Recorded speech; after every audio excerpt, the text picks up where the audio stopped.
board members there? Right. Before we get to the resident comments.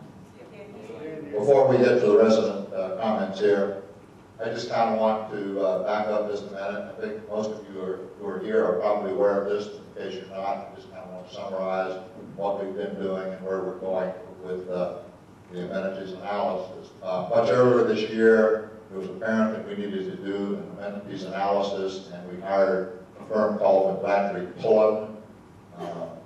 Two consultants from their firm. They're a very large national firm, very well respected. They deal with a lot of clubs and homeowners associations. They spent several months doing an amenities analysis. They came here twice before they presented their report last week. They came once just to kind of talk to what we call our amenities task group, to the general manager, to some of the staff, and we talked about how we were going to proceed. They went ahead and conducted some focus groups, I think in late, as I recall, on the 23rd of July. They then put together their report, which they presented to the board of directors last week and the general manager. It contained a number of recommendations, along with some other conclusions and that sort of thing. That afternoon, last Wednesday, they also provided an opportunity for residents to ask questions about the report. I hope most of you got your questions answered. The purpose of today's workshop is twofold. First is to listen to you, to give you the opportunity to provide comments concerning the amenities analysis. We also solicited input by email or in writing for people that will not be able to attend this meeting, might be out of town, might be snowbirds, might have a doctor appointment, whatever. So some comments were received. Those have been distributed to board members to take a look at.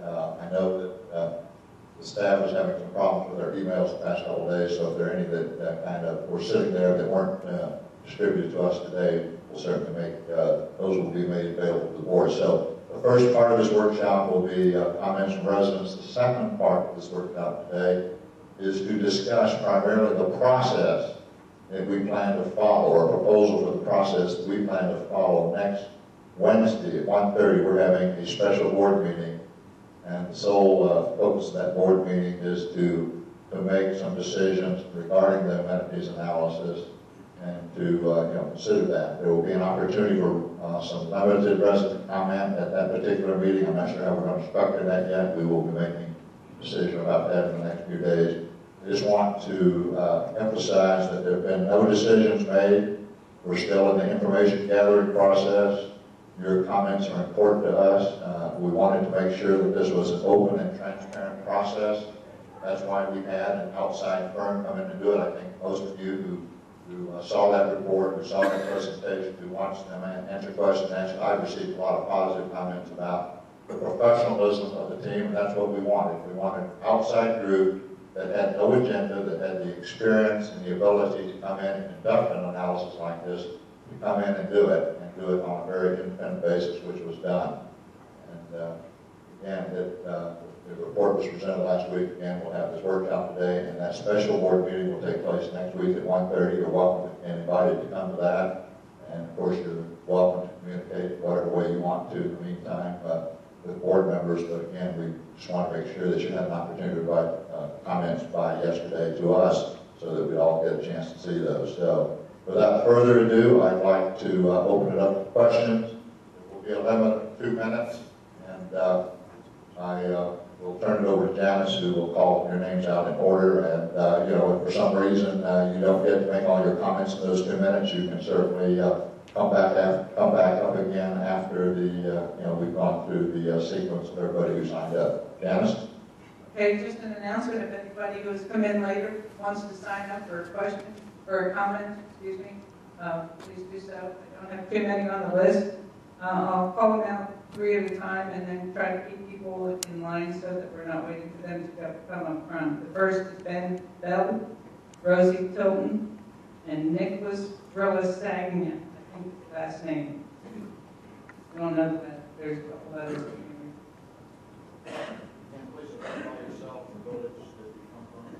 Yeah. My name's Ben Bell, and I'm from Rolling Greenville.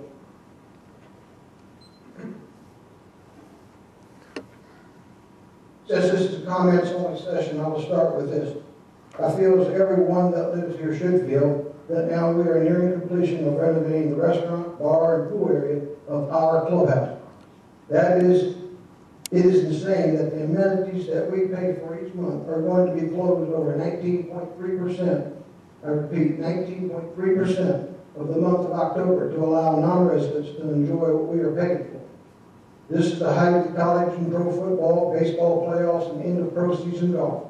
At the exact time when we need to encourage residents to support our newly renovated clubhouse, the food and beverage manager is prohibiting us from utilizing our facilities. That's me, not the food and beverage manager. If we want to make this association work, then we have to cater to our residents, not outside of wedding parties. I feel that it is asinine that I should have to schedule the billiards room for residents that live here so they can play or practice billiards whenever they would like to play, morning, afternoon, or evening, during our normal operating hours. I started the billiards league to give the gentlemen that have aged and can no longer play golf, tennis, etc., perhaps because of physical reasons, a place to go play in some competition, have a good time, and maybe make some new friends. The billiards room was designed for billiards, not for meetings, lunches, or clothes racks, and should not even be utilized by non-residents unless accompanied by a resident. I was told by the food and beverage manager that the billiards table's use was included with the rental of the clubhouse. A few months ago, one of the billiard league members saw young children on the billiards tables. We do not allow outsiders to abuse our golf course or tennis courts. Why should we allow in our billiards room? To my knowledge, the golf course and or tennis courts are not available to the wedding attendees. Why should the billiard tables? Finally, I'm not allowed to ask questions, so I will state that if the percentage of income from wedding parties become part of the food and beverage manager's income, I believe it is a conflict of interest.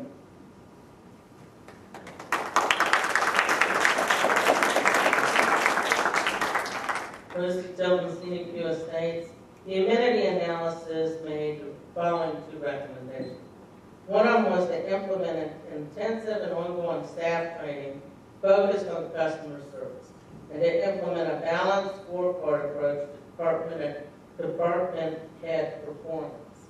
I would hope that you would take in consideration and work towards the issue of training staff on customer service and customer satisfaction, because it is a reason that residents use repeatedly for not attending functions at the clubhouse.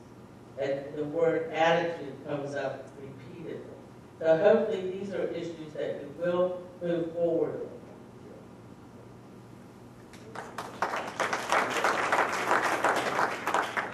My name is Nicholas Gralaska, and I'm up here because I feel this meeting shouldn't have been called today.